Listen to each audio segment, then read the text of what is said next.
Good evening. There will be no relief from loan-to-value ratios or LVRs for home buyers in the foreseeable future, according to November's Financial Stability Report released today.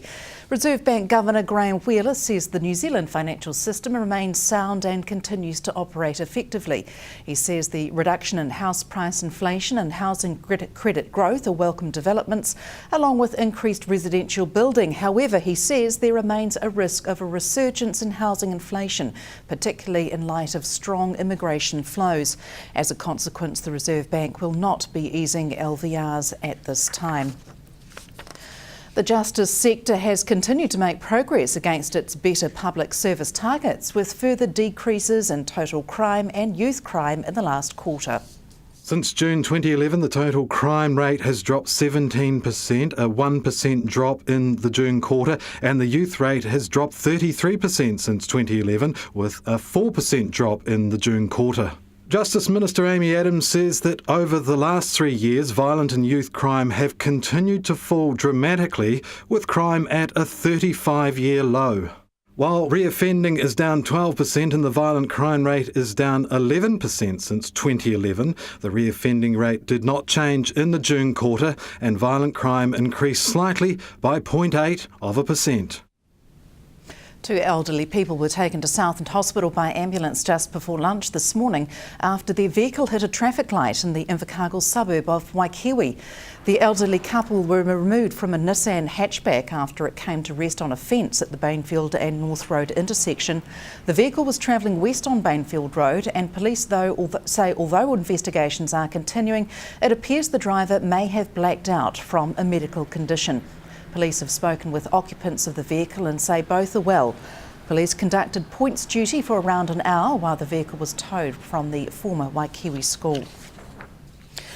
Clear and visibly striking quitline information could be beneficial when standardised packaging for tobacco is introduced.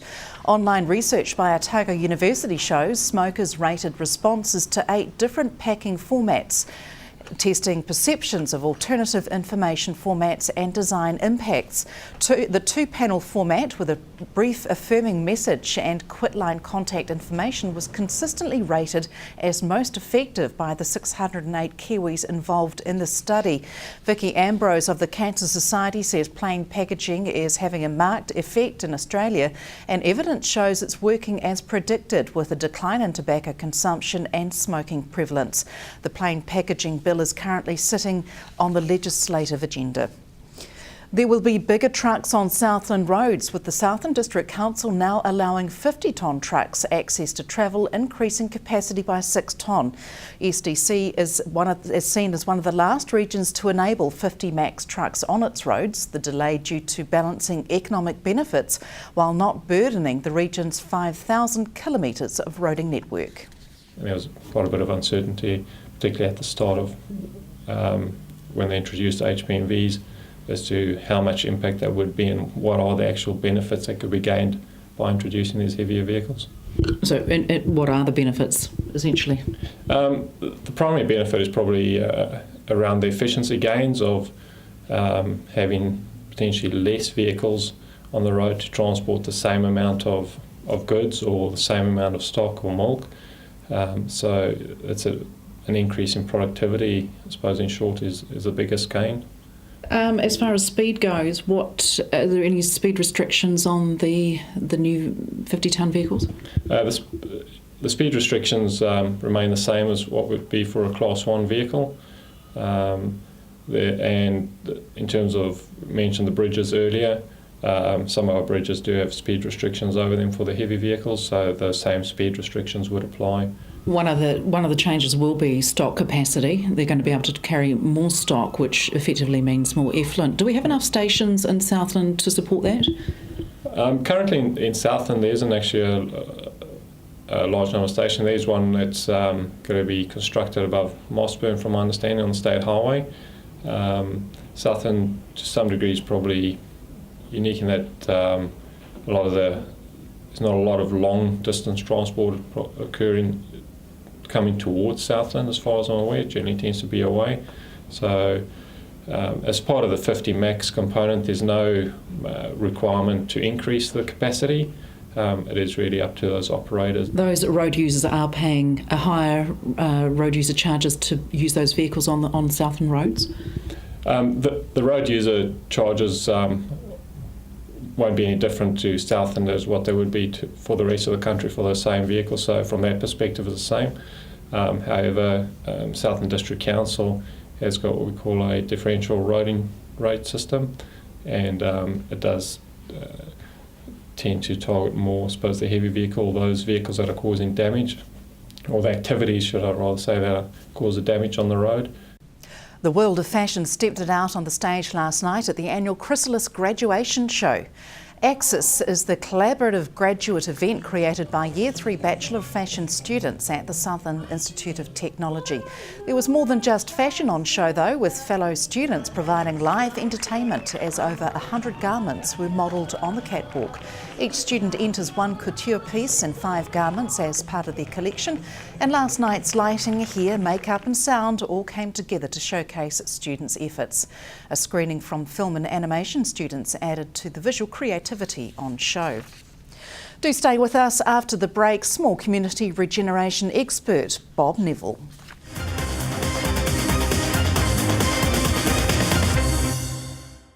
Welcome back. Visiting small community regeneration specialist Bob Neville believes the key to successfully rebuilding struggling communities is to listen to all ideas and adopt a glass is half full mentality. Mr Neville gave a seminar in the city today. Hunter Andrews asked the visiting Australian what the key was to healthy, smaller communities.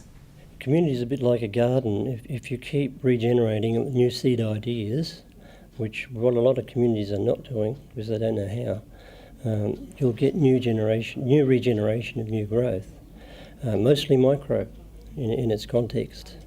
But if you're not doing that, it'll decline. And what happens is, if you let that decline go on long enough, social challenge becomes so entrenched that it becomes cyclic social dysfunction to the point where the community soil, if we can call it that, becomes rock hard.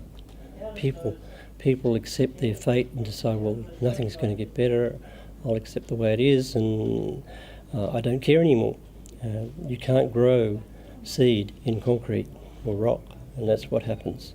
When it reaches that stage, it's almost impossible to bring it back up. You made an interesting point when you were speaking earlier that for 30 to even 40 years we've had that expectation that government should step in or local government should step in. Where do you think that's come from, and are we getting over that? Well, over the last few generations, we live in a rapidly changing world. Back in earlier generations, and I'm speaking even back in the 50s and 60s, you had community was connected. Younger people, younger families, adults and their parents. They were often all involved in family activities, clubs and groups or organisations where you'd see the whole family involved. That's not happening. We're losing that. The pace of change is such, and it's driven by commercialism to a fair degree, is such that there's a loss of connectivity between older generations and younger. And the pace of change is so fast, it just overrides everything. And that has a very severe impact. And that's led to this syndrome to a fair degree.